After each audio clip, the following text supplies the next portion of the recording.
সূরা আহকাফের 3 নম্বর আয়াতে উল্লেখ করা হয়েছে আল্লাহ এই আকাশমণ্ডলী ও পৃথিবী সৃষ্টি করেছেন একটি নির্দিষ্ট সময়ের জন্য।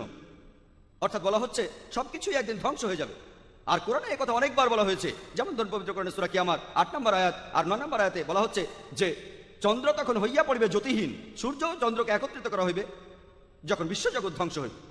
এরপরে সূরা তাকবীরের 1 থেকে 3 নম্বর আয়াত এবং 6 নম্বর আয়াতে উল্লেখ করা হয়েছে যে সূর্য তখন নিষ্প্রভ হইবে, নক্ষত্ররাজি খসিয়া পড়িবে, সমুদ্র তখন স্থিত হইবে, পর্বত সমূহকে চলমান করা হইবে।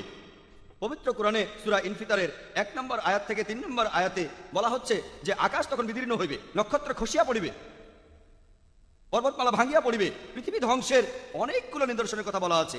পবিত্র কোরআনের আয়াতে এই কথাগুলো বলা হয়েছে, এগুলোকে বিজ্ঞান এখন প্রমাণ করতে পারেনি। যেভাবে আমি প্রথম দিনের সূচনা করিয়াছিলাম সেইভাবে পুনরায় সৃষ্টি করিব। তাহলে কোরআন বলছে যে আবার নতুন করে সবকিছু সৃষ্টি হবে পৃথিবী ধ্বংস হওয়ার পর। বিজ্ঞানের ব্যাপারে কিছু জানে না।